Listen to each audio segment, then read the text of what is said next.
सर्व पत्रकार बांधवांना नमस्कार। आज मुख्यमंत्री साहेबांनी जे त्यांच्या पत्रकार परिषदेत विषय घेतला ते अत्यंत अगोदर महत्त्वाचं। आपण प्रेस कालच ठेवलेली, आपण त्यांची झाली म्हणून आपण नाही घेतलेली।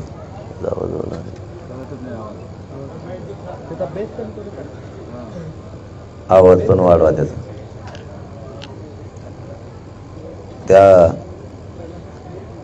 त्यांच्या अगोदरच आपली प्रेस ठरली होती, परंतु सकाळी त्यांची झाली म्हणून काही गोष्टी स्पष्ट झाल्या। त्यांचं म्हणणं आहे मागासवर्ग आयोगानं अहवाल दिलाय, आज सरकारनं तो स्वीकारलाय, 20 तारखेला त्यासाठी अधिवेशन आहे आणि ज्यांच्या कुणबी नोंदी सापडल्यात त्यांना कुणबी प्रमाणपत्र दिले जाणार आहे। ज्यांच्या नोंदी सापडल्यात त्यांना कुणबी प्रमाणपत्र दिले जाणार आहे आणि हे जे आपण ओबीसीतून आता जो अहवाल ओबीसी मागासवर्ग आयोगाने दिलाय,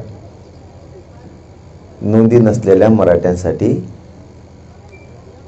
ते आरक्षण आहे असं त्यांचं म्हणणं आहे। आपलं म्हणणं स्पष्ट आहे त्यांना आणि हेच त्यांनी मनात धरावं। जे कोणत्या 150 लोकांसाठी ते आरक्षण पाहिजे, 1-2 म्हणतात पाहिजे म्हणून, ते आरक्षण कोर्टातलं मान्य न्यायालयातलं टिकावं म्हणून तो मागासवर्ग आयोगाचा अहवाल आलेला आहे आणि ह्याच राज्यातले गोरगरीब मराठी लढले आणि त्यांच्यामुळेच तो अहवाल आलाय, मागासवर्ग आयोगही गठीत झालेला आहे। म्हणजे ज्यांना ते आरक्षण घ्यायचं आहे त्यांच्यासाठी सुद्धा हाच मराठा समाज लढला, हाच गोरगरीब। याला दुसरी बाजू अशी, ज्यांच्या कुणबी नोंदी सापडल्या आणि ज्यांच्या सापडल्या नाहीत त्यांच्यासाठी सगळ्या सोयऱ्यांचा कायदा आहे, अधिसूचनाही मुख्यमंत्री साहेबांना लक्षात ठेवावं आणि लक्षात घ्यावं सुद्धा। तुम्ही ते आरक्षण दिलं आणि इकडून कुणबीच्या नोंदी सापडल्यात हे दिलं आणि तुमच्या मनात जर असं असेल की हे जे मागासवर्ग आयोगानं अहवाल दिलाय म्हणजे नोंदी नसलेल्या मराठ्यांसाठी हे आरक्षण, ते आम्हाला मान्य नाहीये। तीनही बाजूनं मराठ्यांचाच फायदा होईल या भूमिकेत आम्ही। ज्यांना ते घ्यायचं ते त्यांनी घ्यावं, परंतु ज्यांच्या कुणबी नोंदी सापडल्यात आणि ज्यांच्या सापडल्या नाहीत त्यांच्यासाठी सगळा सोयरा कायदा आहे, त्याची मुख्यमंत्री साहेबांना अंमलबजावणी करावीच लागणार आहे, त्याशिवाय आंदोलन थांबत नसतं। कारण मागासवर्ग आयोगाच्या बाबतचा जो अहवाल आला, गठीत मागासवर्ग आयोग झाला, तेही याच आंदोलनाने केलेला आहे। याच आंदोलनानं मराठ्यांच्या गोरगरिबांनी केले, गोरगरिबांनी भेद नाही केला। तुम्हाला नाही घ्यायचं कुणबी, तुम्ही त्याच्यातून घ्या आणि मराठा त्यांसाठी लढला, ते नाही लढले दुसऱ्यांसाठी। आणि सत्य बघायचं ठरलं तर या राज्यातला सगळा मराठा हा कुणबीचे, सगळा मराठा। कुणबी म्हणजे शेतकरी, सगळा मराठा शेतकरी। हे कोण म्हणतात ना आम्ही नाही येत, हे यांचे पुरावे यांनी दाबून ठेवलेत दबावापोटी, या अधिकाऱ्याला सापडून देत नाहीत। आपण सगळे शेतकरी आणि आपण सगळे मराठी, दोन्ही आपणच आहेत, शेतकरी आपण आणि मराठा आपण। ही भूमिका मी स्पष्ट क्लिअर केली की कुणबी नोंदी सापडल्यात त्यांना तर द्यावंच लागणार आहे, परंतु तुम्ही मागासवर्ग आयोगाचा अहवाल घेताल आणि म्हणताल आता नोंदी नसलेल्या मराठ्यांसाठी हे आरक्षण, ते चालणार नाही। सगळ्या सोयऱ्यांची अंमलबजावणी तुम्हाला करावीच लागणार आहे, त्याशिवाय सुट्टी नाही। आणि विषय पांगू नका, आमची विनंती आहे। आणखी नाही मराठ्यांना विश्वास आहे, शिंदे साहेब आणि फडणवीस साहेब मराठ्यांना आरक्षण देणार, ती विश्वास गमू देऊ नका। आणि ते पण 20 तारखेच्या आत तुम्हाला तो निर्णय घ्यावा लागणार आहे, नसतं आम्ही मात्र सगळ्या सोयऱ्यांची अंमलबजावणी केल्याशिवाय कोणाला सोडणार नाही, याच्यावर आम्ही ठाम आहे। या तीनही बाजूंना मराठ्यांचाच फायदा होणार आहे, म्हणून याला आपण होकार दिलेला आहे। म्हणजे मागासवर्ग आयोगाच्या अहवालाला पण तीही गठीत करून द्या, ज्या मराठ्यांना घ्यायचं ते घेते. आणि सगळ्या सोयऱ्यांच्या माध्यमातून कुणबीचं आपण घेतोय म्हणजे काय, हे राज्यात आणि केंद्रात आरक्षण आहे. आता नको शोषण करायचं स्वतःच्या मराठ्यांच्या जातीचं जाप. होऊ द्या पोरं मोठ्या राज्यापासून केंद्रापर्यंत. आता हे राज्यापुरतं आहे, राज्य मागासवर्ग आयोगाचं. परंतु ज्यांना नको आहे ते घेतील, काय जोर जबरदस्ती नाही. तेही याच आंदोलनानं मिळून दिले समाजाला. आम्हाला 20 तारखेपर्यंत सगळ्या सोयऱ्यांची जी अधिसूचना काढली त्याचं 20 तारखेपर्यंत काही करून अंमलबजावणी करा. अंतरावलीसह राज्यातल्या सगळ्या केसेस मागे घ्या. हैदराबाद संस्थांचं गॅजेट तुम्ही ते स्वीकारा, ते लागू करा. शिंदे समितीला 1 वर्षाची मुदत तुम्ही आणखीन वाढवून द्या, की जी टप्प्याटप्प्यानं 3-3 महिन्याच्या टप्प्याने तुम्ही केलं तरी चालतंय, जेणेकरून महाराष्ट्रभर आणखीन नोंदी सापडून गोरगरीब मराठ्यांचं कल्याण होणार आहे. कारण ही लढाई कष्टकरी मराठ्यांसाठी, गोरगरीब लेकरांचे मराठ्यांचे लय हाल झालेले यांच्यासाठी. कोणी म्हणत नाही मला हे नको ते नको. फक्त जे म्हणतायत ना, आम्ही आमके मराठी आहेत ना, आम्ही कुणबी नाही आहेत, आम्ही मराठीच आहेत ना. तो मराठी ना, आम्ही कोण आहेत? आम्ही मराठीच आहेत. शेतकरी आम्हीच आहेत, मराठी आम्हीच आहेत. पण आता या असल्या थोतांडाच्या नावाखाली आता लेकरांची फसवणूक नको, लेकरं मोठे झाले पाहिजे. हे सरकारनं करणं अपेक्षित आहे. सरकारला एक करावंच लागेल.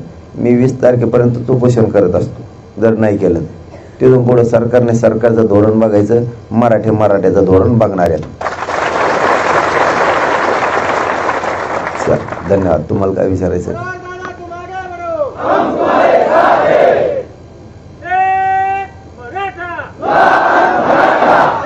थांबा. अहवाल तर स्वीकारला, आता विरोधक त्यावर प्रश्न निर्माण करतात. 15 दिवसात 1 कोटी घराचं संरक्षण झालं ही फार मोठी गोष्ट आहे.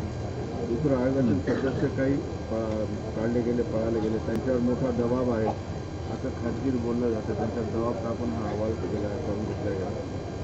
नाही, त्याला कामच काय. एखाद्याला एखादी गोष्ट मिळाली की त्याला कामच ते खोटं कसं केलं, काय केलं. अरे 4.5 लाख कर्मचारी कशाला म्हणतील? 4.5 लाख कर्मचारी कशाला म्हणतील? काम केलं त्यांनी म्हणून आवाज आला. आता त्याला ते नाव ठेवायची सवय. आता जसं आम्ही आत्ता काय केलं, आता पण सांगितलं पण पाहिजे. आम्ही काय केलं आता आयडिया, याला मग छत्रपतीचे गणी मी काय म्हणते. एखाद्या नदीला जर हमेशाच पाणी येत असलं, शेतकरी जर अडवणूक होत असली जायची, गावाकडे यायची किंवा शेताकडे जायची, तर पर्याय रस्ता माणसाकडे असला पाहिजे. मग मराठ्यांनी मागासवर्ग आयोगाच्या मार्फतही मराठ्यांना आरक्षण मिळाले. मराठ्यांना सगळ्या सोयऱ्याच्या माध्यमातूनही मिळाले आणि कुणबीच्या माध्यमातूनही मिळाले. म्हणजे 5ही बाजूना होईल तर मराठ्यांच्याच लेकराचा फायदा होईल. हेही त्यांना सहन होत नाही. त्याला आम्ही काय करावं?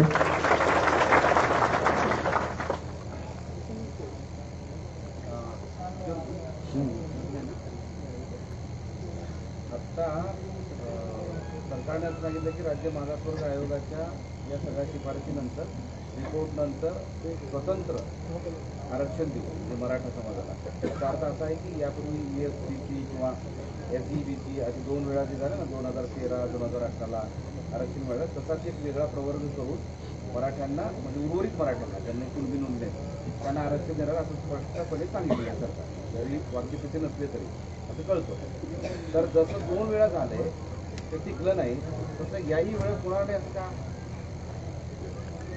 नाही, म्हणूनच मी आता एक शब्द वापरला, कधी पर्याय रस्ते माणसाकडे असले पाहिजेत, हुशारी असली पाहिजे, दूरदृष्टी ठेवता आली पाहिजे. म्हणून आपण सगळा सोयरा आणि समितीला पुन्हा वर्षभर काम करायचं यासाठी ठेवलेलं आहे. खरं कारण त्याचं ते सुद्धा आहे. उद्या जर वेगळा प्रवर्ग हे नेमकं 50% आत करणार आहेत का बाहेर, तर याचं उत्तर आहे 50% बाहेर. कारण वेगळा प्रवर्ग 13% मराठ्यांचा होऊ शकत नाही. 50% आत कसला पठ्ठ्या आणला तरी होऊ शकत नाही. मग हे बाहेरच जाणार आहे. ते पुन्हा जर तीच खेळ झाला, त्याची हिअरिंग कशात होती हे बी महत्त्वाचं आहे. पुढं चालून ओपन कोर्टात झाली तर मग नाही दागा फाटका होणार. परंतु मग मराठ्यांनी स्वतःचं वाटोळं करून घेण्यापेक्षा यांचं ऐकून की आम्हाला मराठा म्हणून पाहिजे, मराठा म्हणून पाहिजे. तरीही या आंदोलनातल्या गोरगरीब करोडो मराठी लढले आणि त्यांच्यासाठीही अधिकाराचं आरक्षण दिलेलं आहे. परंतु आपण शेतकरी आहेत, आणि मराठी आहेत हे मात्र डोक्यात पक्क ठेवलं पाहिजे. मी 96 आणि 92 कवर राहता तू हे करतो कशाला? सगळे 96 तिथं कोण कच्चं आहे? कोण कच्चे नाही तिथं मराठी कोणाचे सगळ्याचे मनगटात जोरच आहे. उगा काहीतरी सांगायचं. पिढ्याना पार लेकरांचे हाल झाले. आणखीन डोळ्यात एकटा हाल बघायचे ते असले ऐकून. तुम्हाला भरमसाठ आहे रे. तुम्हाला काय तुमचं पेटून दिलं तर 1.5 वर्ष जळत. आमच्या गोरगरिबांचे कष्टकऱ्यांच्या लोकांचे लय हाल आहेत. हे राज्यापर्यंत केंद्रापर्यंत आरक्षण आहे. आरक्षण सगळ्या सोयऱ्यांची अंमलबजावणी मुख्यमंत्री साहेबाला करावीच लागणार.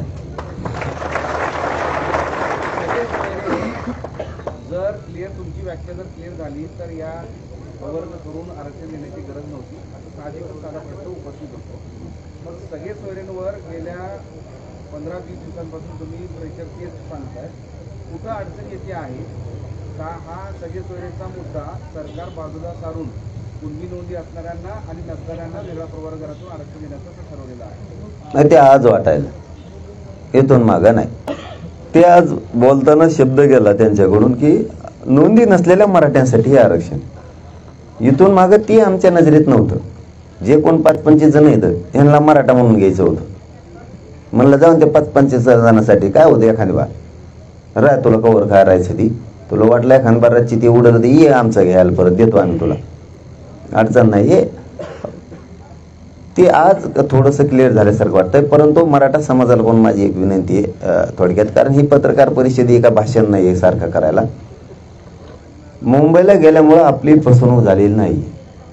अंमलबजावणीत फसवणूक झाली असं तुम्ही म्हणू शकता. समजून घेत जा कधी पण. अंमलबजावणी करायला फसवणूक करायला लागलं सरकार असं म्हणू शकता. मुंबईला गेल्यामुळं आपली फसवणूक केली गोड गोड बोलले. आधी सूचना निघाली कळतंय ना. आधी सूचना निघाली सगळ्या सोयऱ्यांची 2012-2001च्या कायद्यात दुरुस्ती होणार आहे हे समजून घ्या. आपल्या सगळ्या मुलींना मोफत शिक्षण 1 रुपयाची फी लागणार नाही कायदा घेऊन आलो आपण निर्णय घेऊन आलेला. त्याच्यात अशा 5-7 गोष्टी करून आलेले. उगा असं कुणी काय म्हणलं म्हणून मुंबईला आपल्याला गोड बोलून माघारी पाठवलं नसलं. गोड बोलवण्यातले आपण इतक्या कच्च्या तालमीतले नाही आहेत जरा समजून घ्या. हा तुम्ही एक म्हणू शकता की अंमलबजावणी सरकार फसवणूक करायला लागले हे म्हणू शकता.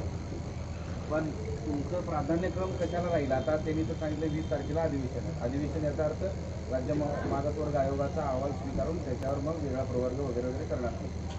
तुमचा आग्रह कशासाठी राहील? आणि आत्ता कुठल्या मुद्द्यावर तुम्ही कालपर्यंत कुठलाही उपचार घ्यायला तयार नव्हते, पाणी प्यायला तयार नव्हते, कुठल्या मुद्द्यावर तुम्ही औषध उपचार घेतले किंवा पाणी घेतले? ते समाज ऐकायला तयार नव्हता. काय झालं आमचं दोघांचं एकमेकाचं एवढं आतून नातं झालं. त्या समाजाचं माझं आम्ही एकमेकाला किती बोलतो खवळतो पण आम्ही लांब जात नाही. त्यांच्या खालून किंकाळ्या येणं ते सहन होण्याच्या पलीकडच्या होते. आणि समाज दम खायला तयार नव्हता. समाजाने वेगळंच आंदोलन हातात धरायची तयारी सुरू झाली. त्यापेक्षा आपणच स्वतःला सलाईन लावून घ्या आणि त्या सलाईन लावून घेतल्यात. आणि माननीय न्यायालयाचा पण निर्णय आला होता. परंतु माझा समाज खऱ्याने सांगतो एखादी जरी माझ्याकडून चूक झाली तरी मी त्या गोष्टीसाठी समाजासाठी लढणारच आहे. त्याच्यामुळे कुणी शंका गैरसमज केला म्हणून लगेच तिथंच विषय संपलाय का? पुढं आहेच ना आणखीन. कुणी जर म्हणलं आपल्याला फसवलं फसून पुन्हा सुरू करू डबल. आपण काय मोडक्या पायाचे आहेत का त्यांच्यावर? पुन्हा सुरू करू ना. आपण आपला विश्वास ठेवून आपण मिळवायचं. सगळे सोयरा कायद्यावरच आपण ठाम आहेत. तुमच्या प्रश्नाचं उत्तर सगळ्या सोयऱ्याची अंमलबजावणीच पाहिजे आणि 20च्या आतच पाहिजे. कारण आंदोलनाची दिशा समाज बदलणार आहे. त्याला मी काय करू शकत.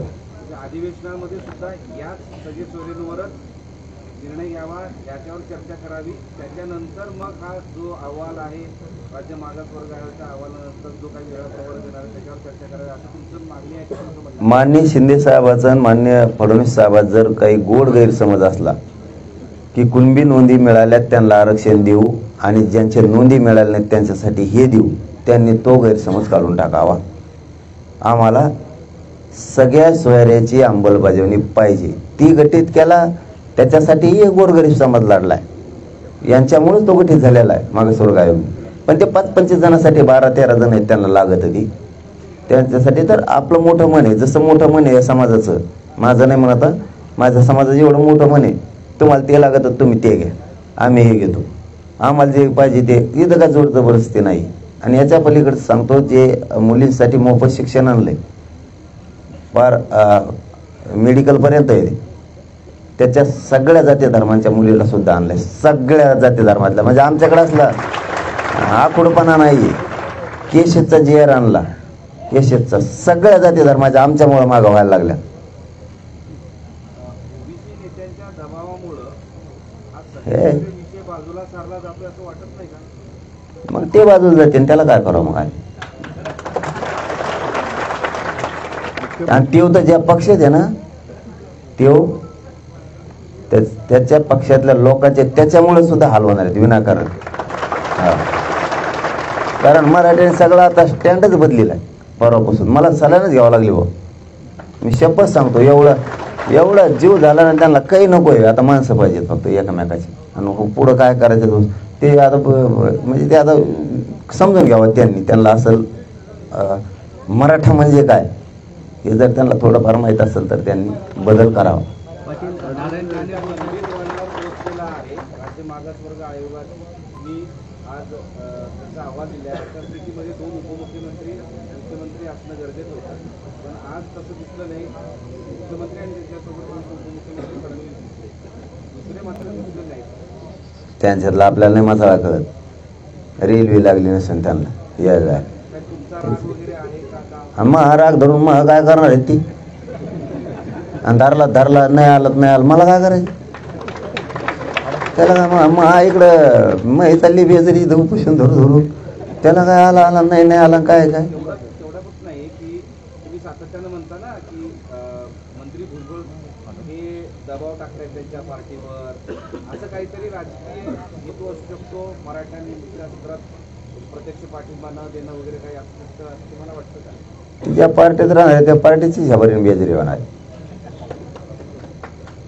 पाटील, मुख्यमंत्र्यांनी एक महत्त्वाचं स्टेटमेंट असं केलं की सरकार सुरुवातीपासून आंदोलनासाठी पॉझिटिव्ह होतं, सकारात्मक होतं, म्हणून जरांगे पाटलांनी आंदोलन का केलं? कोणचं हे काय आता कळालं असेल ना त्यांना. करायचा उद्देश काय? कारण सरकार सकारात्मक होतं असं ते म्हणतात. आम्ही पण म्हणतो सकारात्मक नाही, आम्ही म्हणतो तो सकारात्मकच आहे. शिंदे साहेब असतील, फडणवीस साहेब 100% देतील. आणखी 20 तारखेपर्यंत आम्हाला त्यांच्यावर विश्वास ठेवूनच आहे. पण तुम्ही 15ची भूमिका 20 वर गेली अधिवेशनाची. तुमचा सगळ्या सोयऱ्यांचा अंदाज दिसाना अंमलबजावणीचा. मला एक कळत नाही, मराठी याच्यामुळे चिडलेत खरे. तुम्ही अधिसूचना काढली ना, मग तुम्ही काढतात आणि देत कमवून नाही. शिंदे साहेबाला सरळ सांगतो मी, फडणवीस साहेबाला, शिंदे साहेबाला, आणि हे त्यांच्यासाठी लय महत्वाचं आहे. तुम्ही देऊन तुमच्यावर नाराजी व्हायला लागली, मग जरा कारण शोधा. असं कसं काय असेल? दिल्यावर कसं काय नाराजी होऊ शकते? दिल्यावर तर लोकांनी डकर घेतलं पाहिजे. मग देऊन नाराजी कसं काय होती? तर त्याचं कारण असं आहे, तुम्ही काय करताय, अधिसूचना काढताय किंवा शासन निर्णय घेताय, त्याची अंमलबजावणीच करीत नाहीत. त्यामुळे लोकांना वाटतं नेमकं दिलं काय तुम्ही. आता तुम्ही अधिसूचना काढली ना, फडणवीस साहेबांनी आणि शिंदे साहेबांनी बिनधास्तपणे त्याची अंमलबजावणी केली पाहिजे, बिनधास्तपणे. तुम्ही नाही केली आणि तुम्ही हे दोन्ही आरक्षण दिले आता, मागासवर्ग आयोगाच्या माध्यमातून बी आणि कुणबीचं पण, तरी तुमच्यावर प्रचंड रोषच मराठ्यांचा राहणार आहे. कारण तुम्हाला आम्हाला जे मराठ्यांना खरं पाहिजे ते नाही. कारण आम्ही शेतकरी आहेत. कुणबी शब्द अजून आहे बाबा, अडाणी लोकांचा शब्द होता. कुणबी म्हणजे शेतकरी, आणि शेती करायला काय लाजायचं आणि तुम्हाला शेतीला सगळ्यांची जमीन विकून टाका, चंद्र राहायला जा. त्याला काय लाजायचं? पाटील, नारायण राणे बोलतात की खरे मराठ्यांची ताकद कळेल नाही. खरे मराठी कोण आहेत, म्हणजे आपली ताकद ओळखावी आणि अंतरावर पडून राहावं, नाटके करावी, असं नारायण राणे म्हणतात. मला आणखीन एवढ्या वेळेस त्यांना सुट्टी द्यायची. एवढ्या वेळेस निलेश राणे साहेबाला विशेष करून माझं सांगणं आहे, तुम्ही त्यांना थांबवा. कारण मला सुद्धा काही मर्यादा आहेत. आता मी कचरा लागेल धुवून काढीन, मी सोडणार नाही इथून पुढं. हा, कारण मला सुद्धा मर्यादा आहे. तुम्हाला काय बोललो आम्ही? चला, काय बोललो तुम्हाला? नारायण राणे साहेब या शब्दाबद्दल माझ्या तोंडातून बरेच शब्द आहे का? अरे बाबा, नरेंद्र मोदी साहेबाला सुद्धा स्वाभिमान आहे ओबीसीचा. कारण त्यांनी 2 भाषणात असं बोललेलं आहे. ती उदाहरणार्थ जर आम्ही त्यांना बोललो असतो तर तुम्ही तर आता छाती पिढीत मराठा मराठा, मी तर मराठ्याकडून बोललो, मग तर तुम्ही आमच्याकडून बोलायला पाहिजे. तुमचा काय संबंध रे त्याच्याकडून बोलायचं त्यांच्याकडून बोलायचं, काय संबंध? तुम्हाला बोललो आम्ही काही, तुमच्याबद्दल काही शब्द काढला, तुम्ही कोणत्याची रिवडणार त्यांची तिकडची, तुम्ही कोण? अरे त्यांना जर स्वाभिमान आहे, ते त्यांच्या भाषणात म्हणले ओबीसीच्या बद्दल, तुम्ही तर मग लय मराठा म्हणून आरक्षण पाहिजे म्हणता मला स्वतःला, तर मग आम्ही तर मराठ्याच्याच बाजून बोललो. तुम्हाला तर स्वाभिमान पाहिजे होता आमच्या बाजूने बोलायचा. तुम्ही एकटेच काय ते काय तिरशिंगराव लागून गेले काय? मग तुम्ही काही मर्यादा येता. मी तुमच्याबद्दल काय तुम्हाला मानतोय म्हणून मी बोललेलो नाही. आणि इथून पुढं माझी शेवटची विनंती आता निलेश राणे साहेबाला, त्यांना नीट समजून सांगा, दुसऱ्या बारीने मी सोडित नसतो. मी बघणारच नाही मग कोण आहे काय केवढ्याचा. त्यांचं वय आहे, मी त्यांचा आदर करतोय, मोठ्या किमतीचा माणूस आहे. आपल्यासारख्या लेकराच्या तोंडातून शब्द देऊन त्यांना टाक लागू नये. मग भावना समजत असले समजून घ्या, नसता मी पुरा पाणवतारा करीत असतो, एक सोडितच नसतो. कारण त्यांना आम्ही काहीही बोललेलो नाही. असं त्यांचं झालं 5 वेळेस, आणि 5 वेळेस आम्ही त्यांना सांगितलं की तुम्ही बोलू नका, पण त्यांना काय दम निघत नाही. त्याच्यामुळे शेवटची संधी, आणि ते निलेश राणे साहेबाला मुद्दा म्हणून सांगतोय मी की तुम्ही त्यांना सांगा, कारण आपल्या क्षमता आता ऐकून घ्या. ते उद्या जरी बोलले तरी सोडणार नाही. हो, आणि ते आत्ता 1 घंट्याने बोलले तरी नाही सोडणार. आणि त्यांची ज्यांनी तयारी असणार खेटायची त्यांनी खेटायची तयारी मग आपली त्यांना. हां,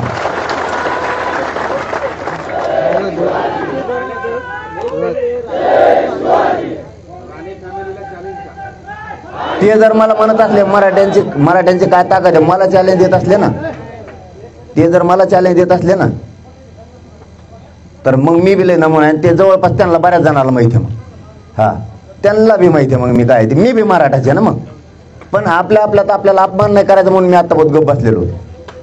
आम्ही तिसऱ्याला बोललो की तुम्ही लगेच मध्येच बोलायचं. तुम्हाला कोणी सांगितलं? तुम्हाला कोणी बोलायला सांगितलं? आम्ही तुमच्या विरोधात एक शब्द, तुम्हाला जर जातीचा एवढा स्वाभिमान आहे तर आम्ही जातीकडून बोलतो, त्या टायमाला तुम्ही आमच्याकडून बोलायला पाहिजे. आम्ही तिसऱ्याला बोललो की हे मध्येच पडत येत लगी. आणि तुम्ही काय ठेका घेतला का? आणि तुम्ही मध्ये पडाल, तुम्ही गुंड आहेत. आणि इथं सामान्य मराठी काय कच्चे समजले काय तुम्ही? मग मराठ्यांच्या विरोधात तुम्ही जायलाच नाही पाहिजे. एवढा मोठा उंचीचा नेता आहे, महाराष्ट्रातला सगळ्यात मोठा मराठ्यांचा उंचीचा नेता आहे, आणि तुम्हाला नाही बोलून जाताय. तुम्हाला बोललं तर ठीक आहे. आणि आथरुणात पडून नाटक उपोषण 4 दिवस करून बघा, कुंकुम हवा निघन ना, मग कळत.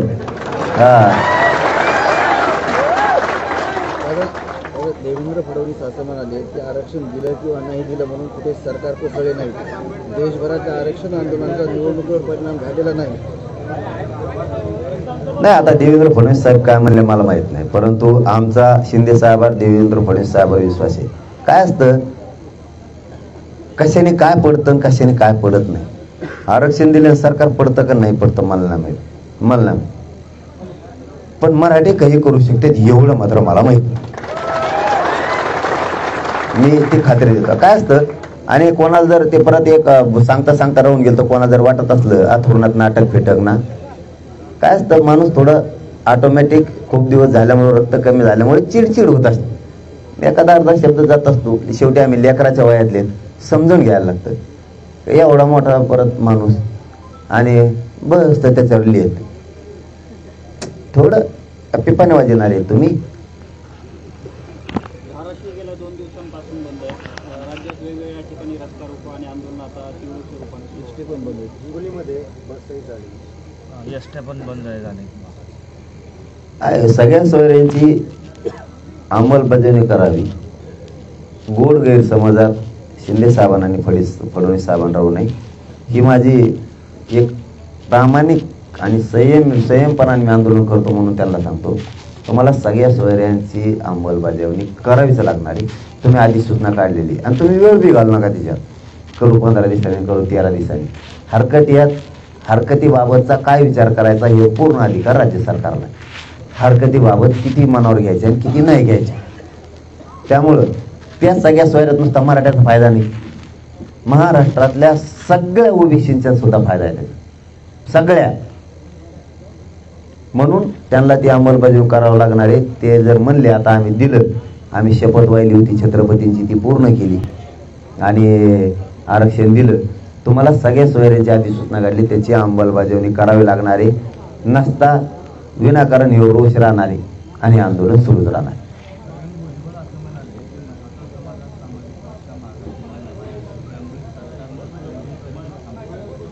आता भुजबळ आला तर काय काय माहिती, काय माहिती हो. मराठा समाज मागास नाही, तू आहे की एकटा, मग तू एकटा मागाशी तेवढा. ते मग परत काहीतरी म्हणलं वाटतं श्रेय घ्यायसाठी चाललंय. आम्ही आमचं बघतो ना, घेऊन ते श्रेय कोणी बी आमच्यात. जे आता मागासवर्ग आयोग गठीत झाला, मागासवर्ग आयोगानं अहवाल दिला, ते आम्ही आमचं बघू कोणी श्रेय घ्यायचं घेतो. गोरगरीब मारायला लढलेत बिचारे 5 महिने झाले, घेऊन जाणे आणला काय फरक पडला. तुला काय करायचं, तू घेतो का, तुला काय करायचं. आम्ही कोणाचं श्रेय घेऊन येतं काही करू, नाही तर आमचा कोणी घेण्या एखादं त्याला घ्यायचं असलं तर ते म्हणून मायामुळे झालं. बरं तो यामुळे झालं, का करतो मग आता. तुला गोरगरिबाला नाही मिळून द्यायचं हे श्रेय, रक्त यांनी जाळलंय म्हणून मागासवर्ग आयोग झाला, गठीत झाला. आणि तो अहवाल आला आणि त्या ज्या 20-25 मराठ्यांना पाहिजे त्यांच्यासाठी हेच आरक्षण देऊ लागले ते बिचारे. घेऊन नाही आणला श्रेय काय, हमेशा तुम्हीच घेतले सगळ्या दुनियात, तुम्ही घेतले श्रेय. पण तुमचं पाय गुण असा आहे की ते 6 महिन्यात पुढे टिकत नसायचं. या पठ्यांतरी आयुष्याचं कल्याणच केलंय. आता राज्यासाठी दिलं, केंद्रासाठी दिलं मराठ्याला आरक्षण, पण आणखीन एक फुटली नाही. मला वाटलं होतं तेवढंच सांगतो, परत तुम्हाला विचारायचं देतो. टेम्पो आंदोलनाचा कमी होईल काय, आता टेम्पो कमी होते. लय दिवस झाले आंदोलन बंद पडत असतात, हे वाढतच चाललंय ना. एक आरो इकडे ठुकली, एक तिकडे ठुकली, रातची झोप येऊन देत नाही, कोणाला काय म्हणते त्याचा मिळत नाही. मी टच पण जागा होतोय, मला वाटतं 2-4 भलोगच भरत आहे, कमी नव्हती. हे एखाद्याची जिरिल्याशिवाय आता गप्पच बसत नाही दादा.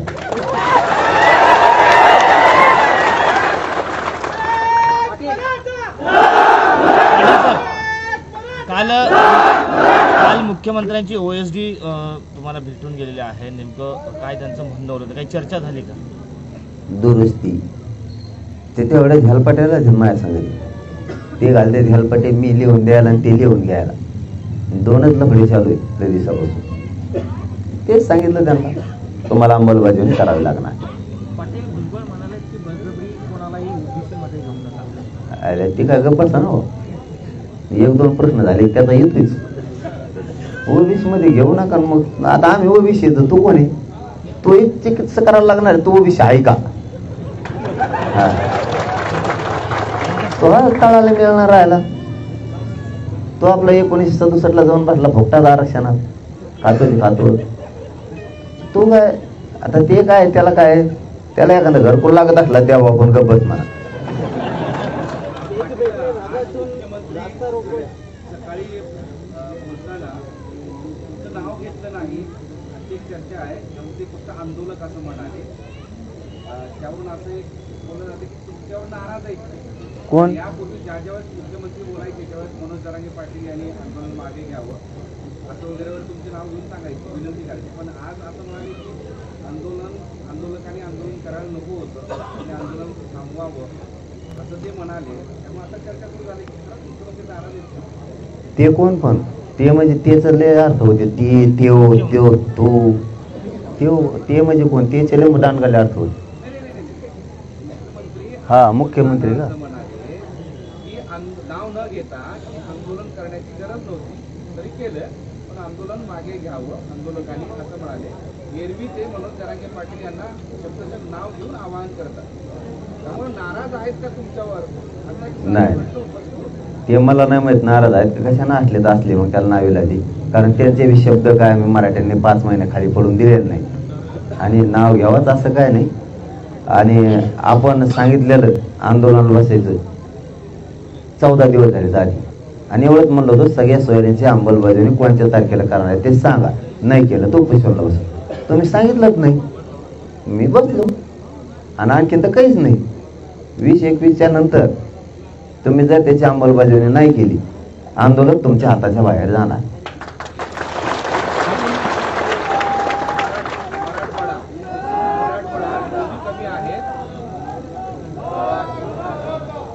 मराठवाड्यामध्ये नोंदी कमी आहे, त्यामुळं हैदराबाद आणि मुंबईच्या गॅजेटचा वापर करून पूर्वीमध्ये जसं नोंदी असणारं आरक्षण आहे तसं द्या तुमचं म्हणणं होतं.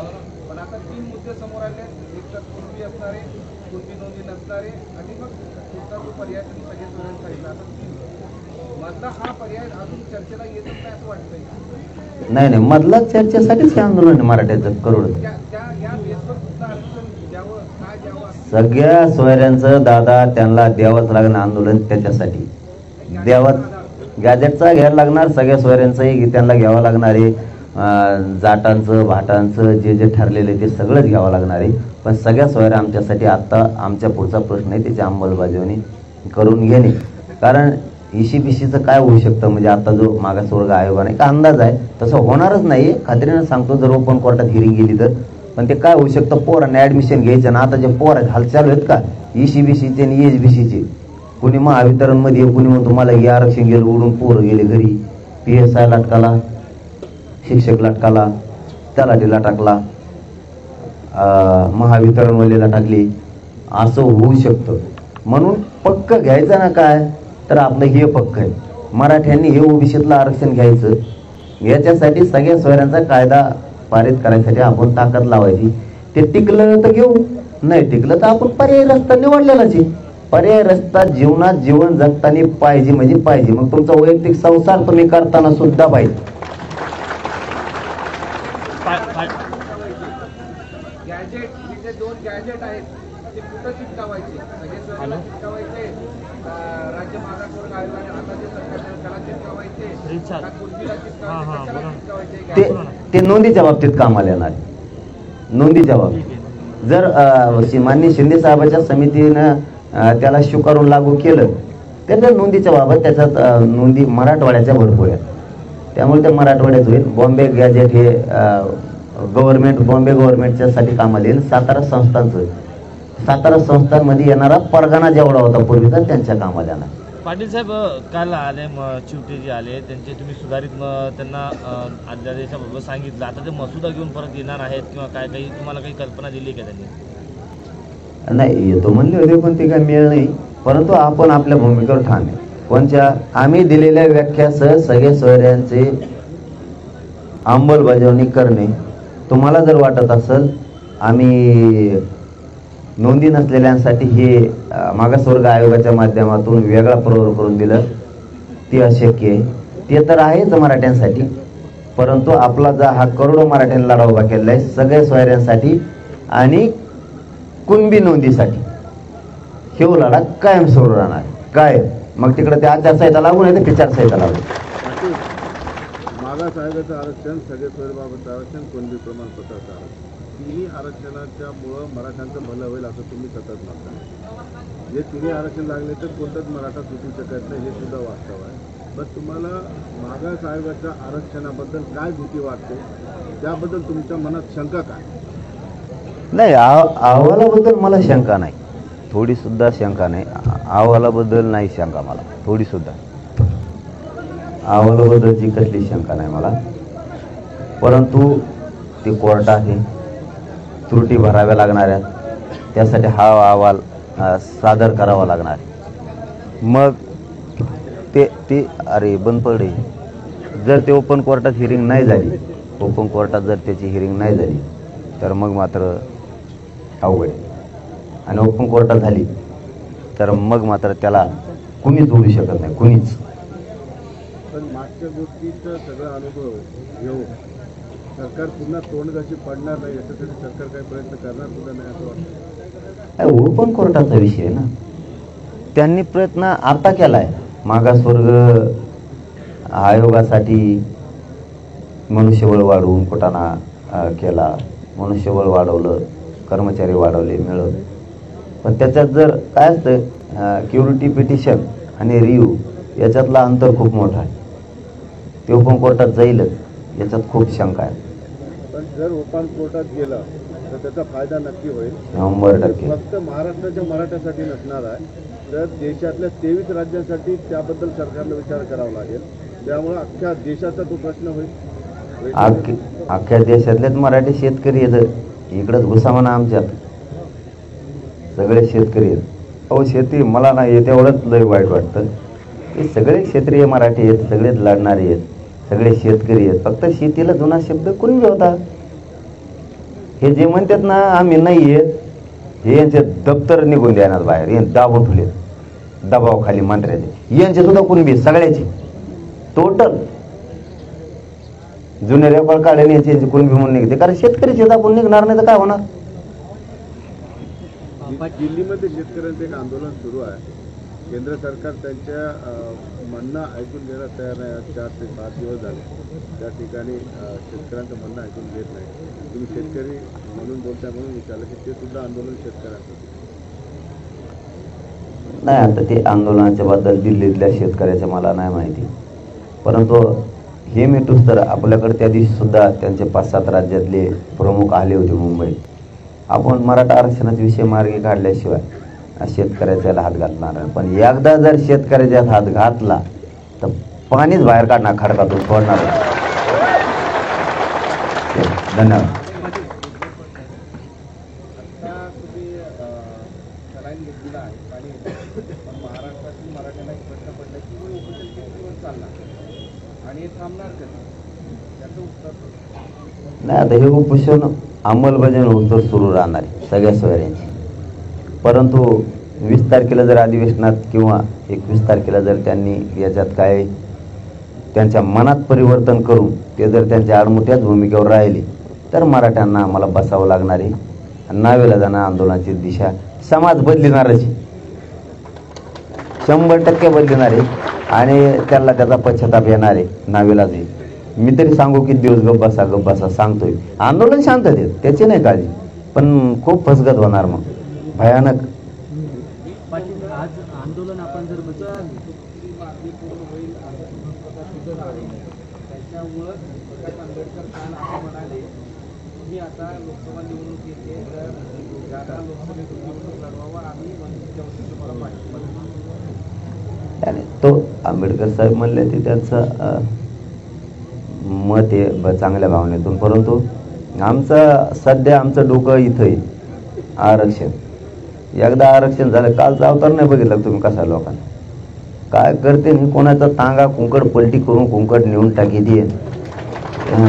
कारण हे बघा काय असतं, शेवटी किती दिवस राजकारणासाठी करायचं आणि किती दिवस आपल्या स्वतःच्या लेकरासाठी करायचं याला सुद्धा प्रत्येकाला मर्यादा आहे. हे उगाच काय त्यांच्या जीवावर काय माझ्या मराठ्यांच्या अंगावर पांढरे कपडे नाही. हा ह्यो कचाकच कष्ट करतोय तेव्हा पांढरे कपडे अंगावर घालतोय. ह्यो काय आम्हाला काय कोणी 10 रुपयात तेल मीठ आणून देत नाही. हे आमचेच कष्ट करतात आणि आमचेच लोक आहेत. उगाच गुण काय गायचं, तेव्हा आमचा साहेब आणि तेव्हा तशा गाडीत आला, तो गाडी घाल तिकडे खड्डीत नदीत एखाद्या काय का त्याचं मोठे पण सांगून आपल्या लेकराचं वाटलं व्हायला लागलं. त्याच्यापेक्षा मराठ्यांनी असं डोक्यात धरलं आता आपलंच लेकरं अधिकारी बनवायचं, पुन्हा हात पसरायची गरज नाही आपल्या.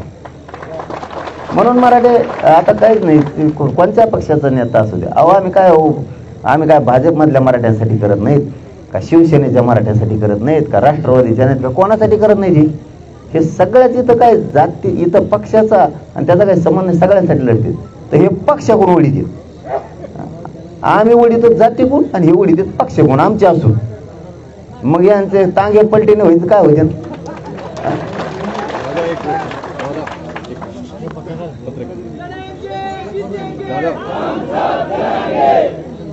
तुम्हाला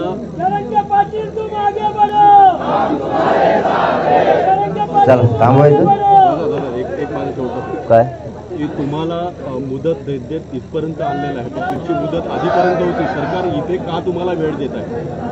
त्याच्या तांत्रिक अडचणीमुळे की हा मुद्दा डायव्हर्ट करायचा आहे? आता ते 20 तारखेला क्लिअर होईल, आता नाही त्याच्यावर ते बोलता येणार आपल्याला. पाटील, महाराष्ट्रभर रस्ता रोको केले जात आहे, वेगवेगळ्या पद्धतीने आंदोलनं केली जात आहेत. त्या आंदोलकांच्या तुम्हाला नाही आता काय राज्यात रास्ता रोको आहेत किंवा काय आंदोलन आहेत, मला हे रात्री 3 वाजल्यापासून समजायला लागलं. काय उपोषण सुरू असताना माणसाला जाणून घेतलं पाहिजे. कधी पण चिडचिड होती आणि काय कळत नसतं, एकदम माणूस ही होऊन गेलेला असतो.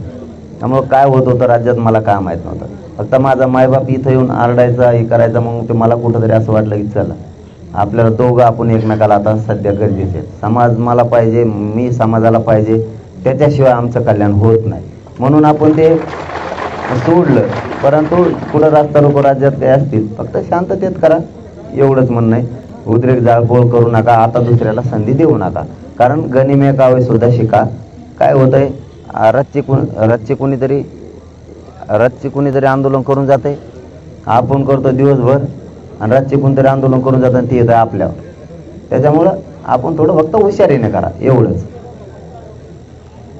चल धन्यवाद. सुरक्षा वाढवली असं कळालं काय ते आपल्याला सांगितलं? अधिकृत माहिती नाही मला माहिती, त्याची अधिकृत माहिती मला नाही माहिती. तुमच्या सहकाऱ्यांना कुणाला काही सांगितलं का पोलिसांनी वा अलीकडच्या काळामध्ये जे प्रकार घडले आहे ते प्रकार आता ते चालूच राहतं. बघूयात आपण गृहमंत्री साहेबांना, फडणवीस साहेबांना सुद्धा काही विशेष गोष्टी सांगायच्या राहिल्या त्या सांगणार त्याबद्दलच्या, कारण त्याच्यात त्यांनी काय तपास केला आहे किल्ल्यावरचा मला नाही माहिती, परंतु त्यात आणखी नाही एक दोन गोष्टी त्याही त्यांच्या कानावरती आपण टाकणार. चलो धन्यवाद. गोखले इन्स्टिट्यूटला मराठांचा अहवाल सादर करण्यासाठी प्रोजेक्ट दिलेला आहे दादा, परंतु त्याच्यामध्ये कुठलाही जो अहवाल तयार करणारा व्यक्ती आहे तो त्यामध्ये बसत नाही आहे असा आमचा आवाज आहे. गोखले इन्स्टिट्यूटकडे दिलेला आहे. नाही पण आता त्याच्यातली मी माहिती पूर्ण नाही घेतली. एवढ्या मोठ्या विषयावर बोलताना माणसानं कधी अधिकृत बोलत असताना माहिती घेऊन बोललेलं बरं. माझ्यासारख्यानं तरी कुठं अचानक कुणी तुमच्यासारख्या प्रश्न विचारला म्हणून काहीतरी थातूर मातूर उत्तर द्यायचं. त्यातली मी पूर्ण माहिती त्याच्यावर घेऊ. दखल घ्यावी असं आम्ही हो मी माहिती घेऊन त्याच्यावरती सांगतो. तर गोखले इन्स्टिट्यूटचा मी आहे म्हणून बरं बरं. नाही त्यातली मला माहिती नव्हती. उगाच उत्तर देणं म्हणजे आपलं मग ते काय होतं अतिहुशारी दिसते. त्यामुळे मला माहितीच नाही. मी त्याची पूर्ण माहिती घेऊन डिस्कस करेन. त्यांनी दिलेल्या अहवालावरून तपास हे सर्वे करायला लागलेत आणि त्यातली प्रश्नावली सुद्धा जी आहेत ती याच्याशी आता मुख्यमंत्र्यांना तो अहवाल स्वीकारला. हो. त्यांच्या अधिकारात त्यांना कॅबिनेटमध्ये तो घ्यावा लागणार आहे. मग अहवाल कसा आहे त्याच्यानंतर ओपन होणार आहे. अगोदर कसा अहवाल ओपन होईल. चल धन्यवाद.